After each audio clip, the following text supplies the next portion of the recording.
দিনগুলোতে আমরা আপনাদের অবস্থানের প্রতি নজর রাখছি। শত শত মানুষ রমজানের দিনে এখানে সারাদিন অবস্থান করছে, ইফতারের পরে মুহুর্মুহু স্লোগান দিচ্ছে। সেই স্লোগান যদি আপনাদের কানে না পৌঁছায়, আমরা পৌঁছানোর ব্যবস্থা করে দেব। আমরা আপনাদেরকে জানাতে চাই, আমরা 5 দফা তো অবশ্যই আদায় করে ছাড়ব, সেই সাথে বিশেষ করে দুইটা দাবি আদায় করেই আমরা এইখান থেকে স্থান ত্যাগ করব। নাম্বার 1, যেই শাহবাগ বাংলাদেশে শাপলা ঘটিয়েছে, যেই শাহবাগ বাংলাদেশে মবের কালচার তৈরি করেছে, যেই শাহবাগ পিলখানায় মদদ দিয়েছে, যেই শাহবাগ ফেসিবাদ পাকাপোক্ত করেছে, সেই শাহবাগের দৃশ্যমান বিচারিক কার্যক্রম শুরু করতে হবে।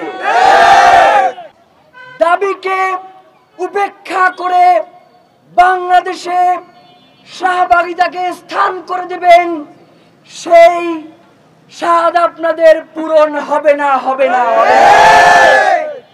আমরা দেখতে পেয়েছি যেই লাকি এবং তার গংরা পুলিশের উপর অতর্কিত হামলা চালিয়েছে, তাদেরকে গ্রেফতার না করে আজকে সন্ধ্যার পরে তাদেরকে মিছিল করার সুযোগ করে দেয়া হয়েছে।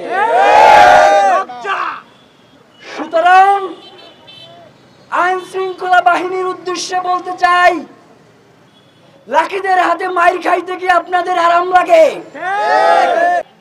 আমরা বলতে চাই, সেই দৃশ্যমান বিচারিক কার্যক্রম, যেহেতু তারা প্রত্যেকটা গণহত্যার সাথে কোনো না কোনো ভাবে জড়িত, সুতরাং যেহেতু বর্তমানে জুলাই বিপ্লবে তারা যেই ছাত্র ভাইদেরকে হত্যা করেছে, তার ডকুমেন্টস রাষ্ট্রের কাছে আছে, জাতিসংঘের রিপোর্টে আছে এবং আমাদের কাছেও আছে। সুতরাং আপনি অনতিবিলম্বে এই বিচারিক কার্যক্রম, জুলাই গণহত্যার বিচারিক কার্যক্রম আপনাকে শুরু করতে হবে। নাম্বার 2, শাহবাগিতা করে আমরা সারাদিন চিল্লাই, কিন্তু এই শাহবাগিতা মানেই হচ্ছে বাংলাদেশের আওয়ামী লীগ।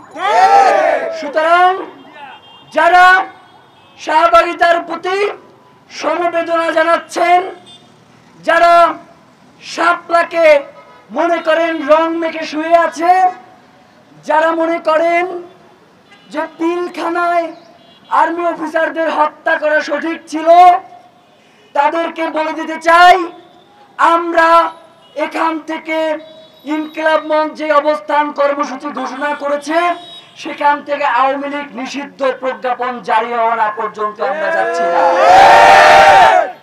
আমরা আপনাদেরকে বলে দিতে চাই, এই দীর্ঘ সময় ধরে আমরা যে অবস্থান এখানে করছি, শত শত মানুষ রাস্তায় থাকছে, তারা ঠিক মতো ইফতার করতে পারছে না, তারা সেহরি করতে পারছে না, তারা যে একটু ফ্রেশ হবে সেই সুযোগও তাদের নাই।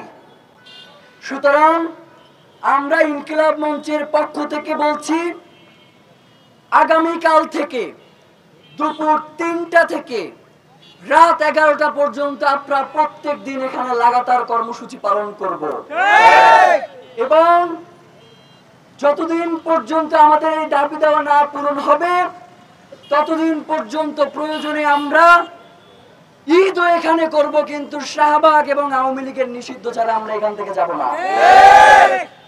সুতরাং দীর্ঘদিন ধরে এবং কৃতজ্ঞতা জানাই, আগামীকাল ইনশাআল্লাহ আমরা দুপুর 3টায় এখানে আবার এসে উপস্থিত হব এবং আমাদের পরবর্তী পদক্ষেপ সম্পর্কে আপনাদেরকে অবহিত করব। আজকে আমাদের ইনকিলাব মঞ্চের সাথে সমন্বয় করে করছি জাতীয় বিপ্লবী পরিষদ, তারাও আমাদের সাথে এখানে অবস্থান করছে এবং তারা বাংলাদেশের প্রথম রাজনৈতিক দল হিসেবে ইনকিলাব মঞ্চের এই আন্দোলনে একাত্মতা পোষণ করেছে, এই জন্য আমরা তাদেরকে ধন্যবাদ জানাই। পাশাপাশি আমরা বলতে চাই, বাংলাদেশে শাহবাগ এবং স্বাধীনতা একসাথে চলতে পারে না। বাংলাদেশে শাহবাগ এবং 24 একসাথে চলতে পারে না। বাংলাদেশে শাহবাগ এবং শাপলা একসাথে চলতে পারে না।